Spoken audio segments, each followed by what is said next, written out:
செங்கல்பட்டு மாவட்டம் மதுராந்தகத்துல கொளவி கொட்டியதுனால பெண் உயிரிழந்த சம்பவம் அதிர்ச்சியை ஏற்படுத்தியிருக்கு. என்னது கொளவி கொட்டதுனால உயிரிழப்பா அப்படின்னு கேட்கும் பொழுதே ஷாக்கிங்கா இருக்குல்ல. இது உண்மையா நடந்த சம்பவம் தான். கொளவிகள் துரத்தி கொட்டியதுனால 4 பேர் காயமடைஞ்சு மருத்துவமனையில அனுமதிக்கப்பட்டிருக்காங்க. இப்படி கொளவி கொட்டுவதால உயிரிழப்பு ஏற்படும் சம்பவங்கள் அதிகரிக்கிற வேளையில கொளவி கொட்டினா என்ன நடக்கும், கொளவி கொட்டாம இருக்க நாம என்ன செய்யணும், கொளவி கொட்டிட்டா என்ன செய்யணும் அப்படிங்கறதெல்லாம் விரிவா இப்ப நம்ம பார்க்கலாம். கொளவின்னு சொன்னதுமே நமக்கு நினைவுக்கு வருது அது வீரியமா கொட்டுறது தாங்க. கடுமையா பேசுறவங்க கிட்ட கொளவி போல கொட்டாதுன்னு யதார்த்தமா பேசியிருப்போம். இது எவ்வளவு உண்மைன்னு கொளவிய தேனியோட ஒப்பிட்டாதான் தெரியும். ஆமா, ஒரு தேனி கொட்டுறது அப்படின்னா அது கொட்டுற உறுப்பை இழந்துவிடும். ஆனா கொளவிகள் அப்படி கிடையாது. கொளவிகளுக்கு இருப்பது ஊசி போன்ற கொடுக்கு. ஒரு முறை கொட்டுறதால அது ஒடிந்து போகாது, மாறி மாறி கொட்டும்.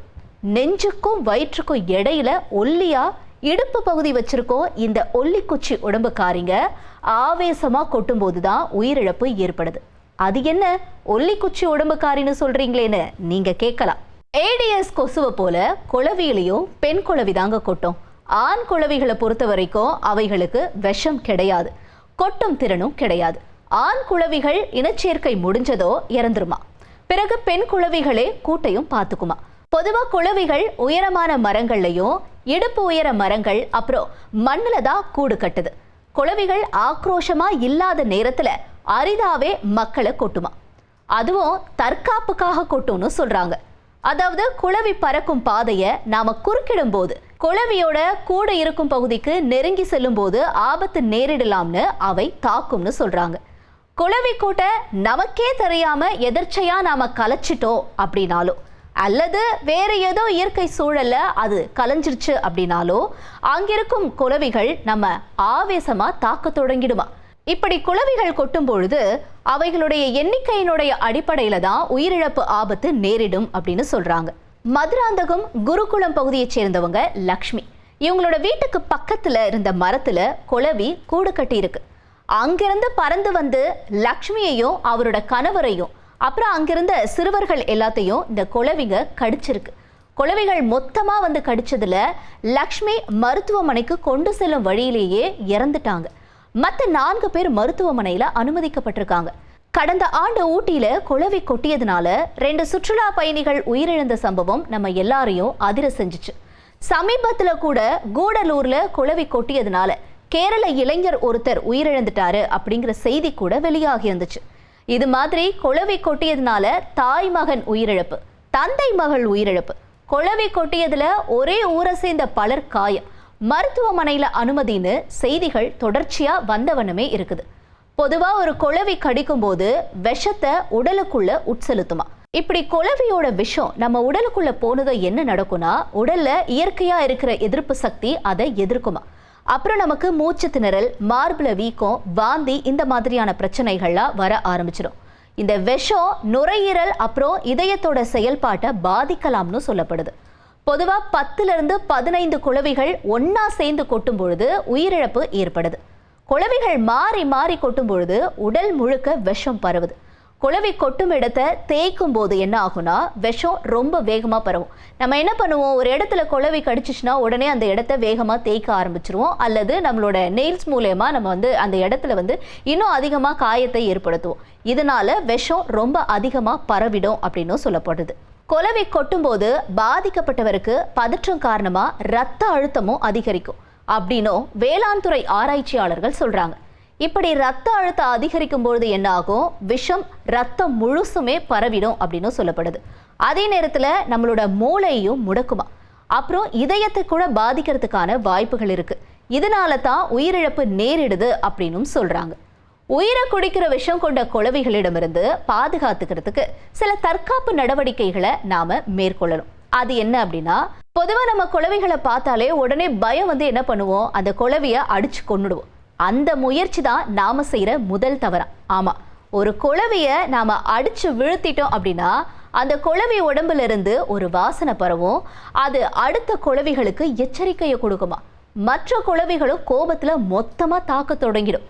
இந்த சூழல்ல குளவிக்கூடு இருக்க வாய்ப்புள்ள பகுதிகளான மரங்கள், புதர்கள் இல்ல கூரை பகுதிகளில் எச்சரிக்கையா இருக்கணும்னு சொல்றாங்க. ஒருவேளை குளவிக்கூடு தென்பட்டுச்சு அப்படின்னா நாம விலகி இருக்கணும். குளவிகள் இருக்கும் இடங்கள்ல நீங்க விவசாய வேலையை செய்யணும் அப்படின்னா வெள்ளை நிற ஆடையை அணிஞ்சுக்கிட்டு போகலாம்னு சொல்றாங்க. நீண்ட ஆடையை உடுத்தி கொள்ளலாம்னு சொல்றாங்க.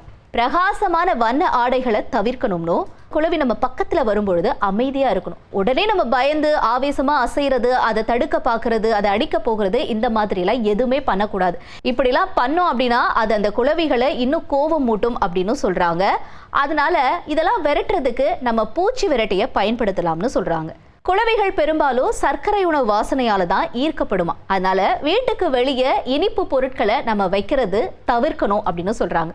குளவிகள் அதிகமா இருக்கும் பட்சத்துல தீயணைப்பு துறைக்கு தகவல் கொடுக்கலாம்னு சொல்றாங்க. குளவி கொட்டினா என்ன செய்ய வேண்டும் என்றால், முதல்ல நம்ம பாதுகாப்பான இடத்துக்கு போயிடணும். குளவிகள் பெரும்பாலும் கூட்டமாக தான் தாக்கும். முதல்ல முகம் தலைப்பகுதியை தாக்கும். அப்படிங்கிறதுனால சாக்கோ இல்லைன்னா தடிமனான ஆடையில நம்ம தலையை மூடிக்கணுமா. குளவி கொட்டிய பகுதியை சுத்தமான தண்ணீர்ல கழுவணுமா. ஐஸ் கட்டியை அங்க வைங்க அப்படின்னு சொல்றாங்க. அதாவது குளவி கொட்டின பகுதியில ஐஸ் கட்டியை உடனடியா வைக்கணும்னு சொல்றாங்க. ஒருவேளை குளவி கொட்டி அதோடைய அந்த ஊசி நம்மளோட உடம்பு பகுதியில இருந்துச்சு அப்படின்னா அதை தேய்க்காம மெதுவா எடுத்துணும்னு சொல்றாங்க. நம்மளோட வாய் பகுதியிலையோ இல்ல கண்கள் அருகிலேயோ கொட்டி இருந்துச்சு அப்படின்னா உடனடியா நம்ம ஹாஸ்பிட்டலுக்கு போகணும்னு அறிவுறுத்துறாங்க.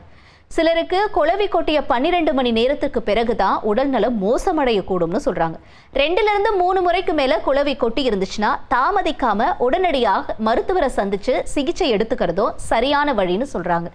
குளவி கொட்டி உயிர்கள் பறிபோகும் சூழல முன்னெச்சரிக்கையா இருக்கிறது முக்கியம் அப்படிங்கிறது தான் மருத்துவர்களோட எச்சரிக்கையா இருக்கு.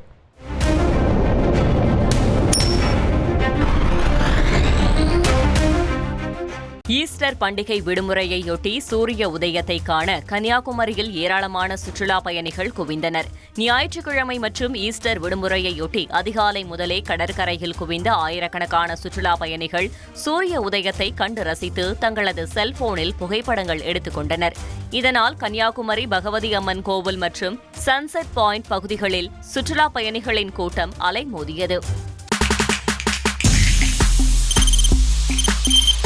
தவிர்க்க முடியாத தம்ப்நெயில்ஸ், கலக்கலான கண்டென்ட்ஸ், சினிமாவும் சீரியஸ் பிரச்சனைகளும், சும்மாவே ராம் சரண் தளபதி விஜய் எப்படா பெரிய கலகலப்பும் கைகலப்பும்.